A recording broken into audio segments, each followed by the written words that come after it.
searching for is known as Smopterus acaulis.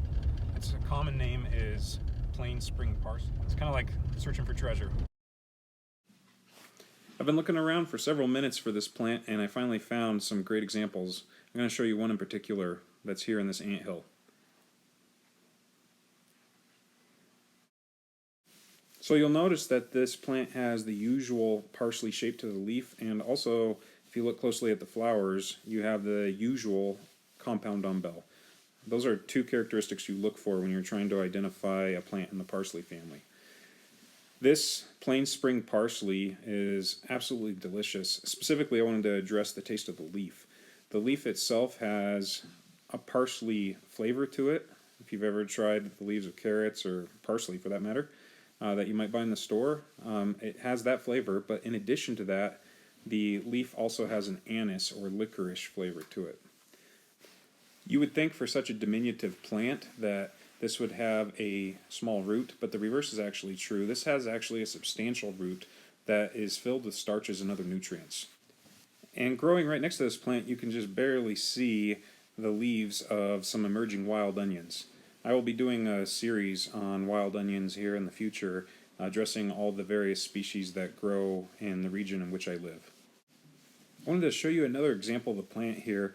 You'll notice that it's kind of buried in amongst the grasses and other plants, and this is very typical of this plant. It does tend to be a very difficult plant to spot, so you really have to keep your eyes peeled for it. It's a wonderful morning here on the plains. I've been walking around for about 45 minutes looking for Smopterus acaulis, otherwise known as plain spring parsley. And I have found thousands of these plants already this morning. And here's an example of the plant. The Comanches knew how to thrive in their environment. They obviously hunted animals like bison and deer and antelope, but in addition to that, they knew which plants could provide them nourishment and which plants could be medicine for their bodies. This is one of their preferred food plants. They preferred this root because it's filled with starches, and in some areas it grows plentifully. And I just like to think about the Comanches traveling over this vast expanse, hunting bison, or on the warpath, or engaged in trade activities. And as they're traveling along, they would know which plants they could rely upon for food. I want to remind you of harvesting ethic. When it comes to wild edible plants, it's important to be very responsible with how you harvest the plants. When it comes to an edible plant with an edible root, it's really essential to know that anytime you dig up the root, it kills the plant, and that could put the colony of plants at risk. Plants need a certain number of plants within that colony in order to continue to thrive. So please make sure that you keep your digging to a minimum. So when you're using the digging stick, I usually like to dig a little trench right alongside where I think the root is.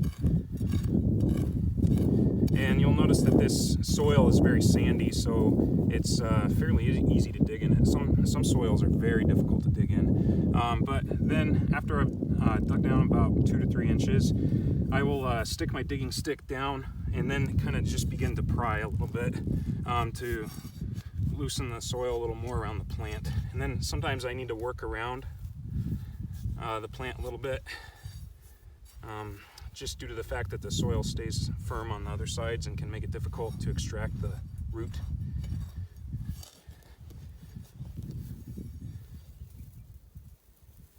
And there we have it.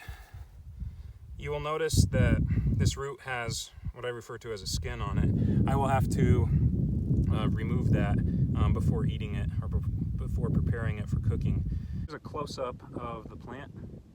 You'll notice, as I mentioned earlier, that the plant has compound umbel. You'll notice the tiny little flowers are kind of in the shape of an umbrella.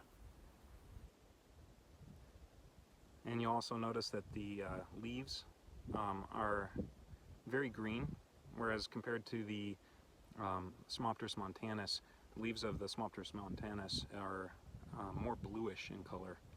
And then you notice the delicious looking root. So I made this little patty from the flower of the plain spring parsley. So I took the little spring parsley cake that I made from the flour and put it in the skillet. I also took some of the whole roots and put them right next to the cake. After cooking this for a few minutes, you'll notice the bear fat is already saturating up into the cake. So the roots are finished. I think I left them on just a little too long, but I'll go ahead and take them off now and try them in a little bit. This little cake that I made from the flour of the plain spring parsley is holding together much better than I expected. Since I don't have a spatula, I'll make it a little easier to flip here by breaking it into 2 or 3 pieces. You'll notice as I flip this over, I slightly cooked this too long, but that's alright, it'll still taste really great. Overall, I'm just really impressed with how well this cake held together, and I'm really excited to try it out here. I'm just going to cook this other side a couple minutes longer, and then I'm going to go ahead and try it out here on camera. Yeah, these are definitely finished. I'm going to go ahead and take them off right now. One of my preferred ways of using wild roots is to fry the whole root up in bear fat, and I'm going to go ahead and try that right now.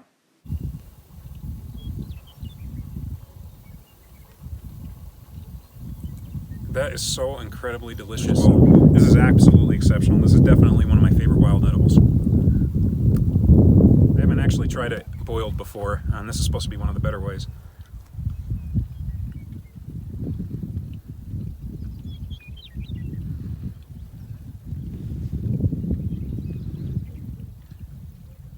That is really excellent. I will tell you though that it doesn't taste quite as good as the roots that I fried up, which probably makes sense. Things fried usually taste better, especially when they're fried in bear fat. So I am really excited about trying my wild edible dessert here. I don't have anything sweet to add to it, but when you're dealing with wild edibles, in my opinion, you don't need any sweeteners to really enjoy these things. As you can see, this just looks absolutely incredible. It almost looks like an oatmeal cookie. I'm really excited to try this right now.